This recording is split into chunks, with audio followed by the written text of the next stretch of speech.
Hey, my beautiful sisters, it's me, your sister Marciana Kamalita, and I am doing something I had no intentions of doing today, but because I am fully submitted to obeying God truly and fully, I am shooting this video.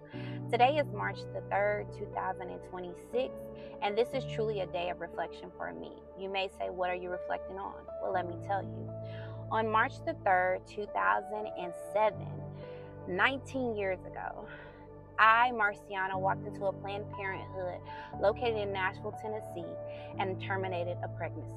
Yes, a pregnancy that I hid from my folks, my family, my friends. The only person that knew was me and my boyfriend at the time, who was the father of this unborn child.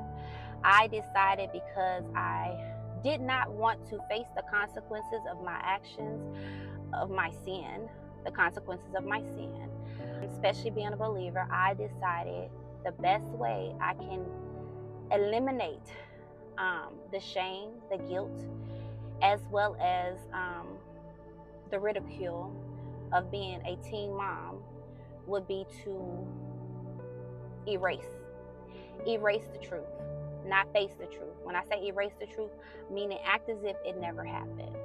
And that's exactly what I did that day that I walked into that clinic in 2007 and decided to take abortion pills in order to conceal the fact that I, Marciana, had, in fact, had sex, because I was not telling people I had sex at that time, because I had this persona that I'm a super Christian and I'm a super virgin.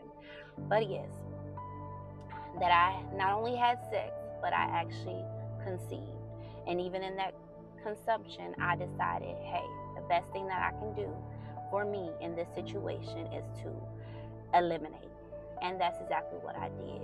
I act as if it never happened. I took the pills. I took one pill at the clinic, took the second pill when I got home, as I was instructed to do. When I say that that is a decision that I reflect on many times in regret of the decision that I made, I do.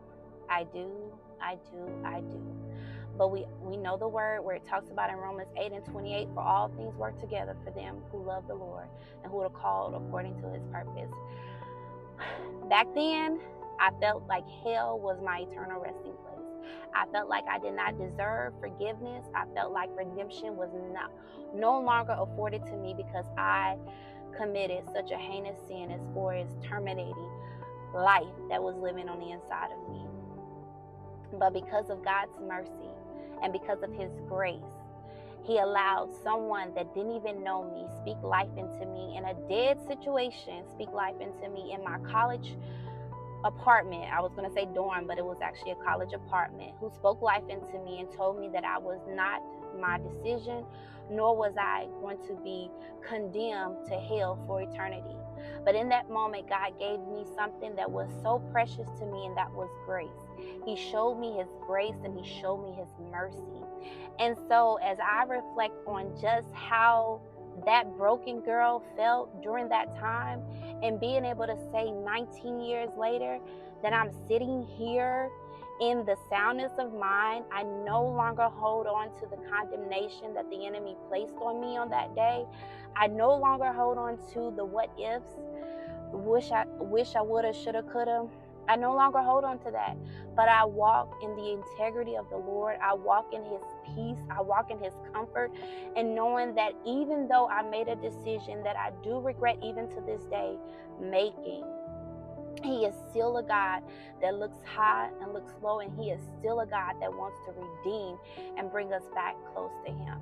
And so on today, as I reflect on the goodness of the Lord, his mercy and his grace and his healing power, because if you've ever been in a situation where you made a decision just like I made in 2007 on March the 3rd, then you know exactly what that feeling feels like.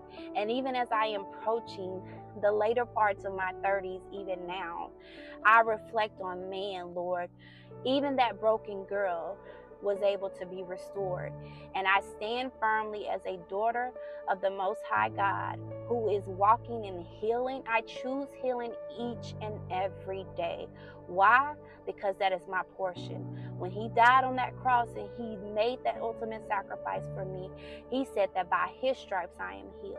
So that is why I am going to hold myself accountable with the unction of the Lord to make sure not only that I allow myself to walk in that healing, but I also help other women to walk in that same healing. Why? Because God's real daughters, we heal. And I'm going to leave you with this final scripture that I read from Philippians 1 and 6. And I had to write it down because I want to make sure I say it correctly. And it says, "And I am sure of this, that he who has begun a good work in you will bring it to completion until the day of Jesus Christ." That again is Philippians 1 and 6. And so I want to encourage you, even as I sit in this moment, I did not expect I would do this video. Even to this point, my eyes got watery because I'm just sitting back reflecting on the fact that I am being obedient in this season and every season that's to come. So why am I on here? Is because I want to encourage you, my beautiful sister, no matter any circumstance that you find yourself in, no matter any situation or choice that you have made that you feel like is unforgivable, understand that your Father forgives you. Understand that he not only has he forgiven you, but he wants to restore you. And so I am here to revive you again, just to remind you of who loves you, and that is our Most High God. That is Jesus Christ, the one who died and rose again, the one who will soon return.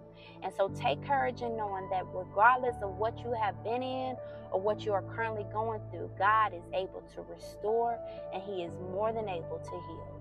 I love y'all. Be encouraged that even your past does not shake you, or your past does not take away of who you are, but your past is only there to be used as something that God can refine you. It doesn't define you, but it refines you.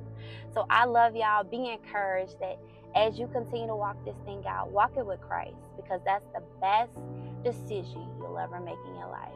I love y'all, and let's heal together. Bye.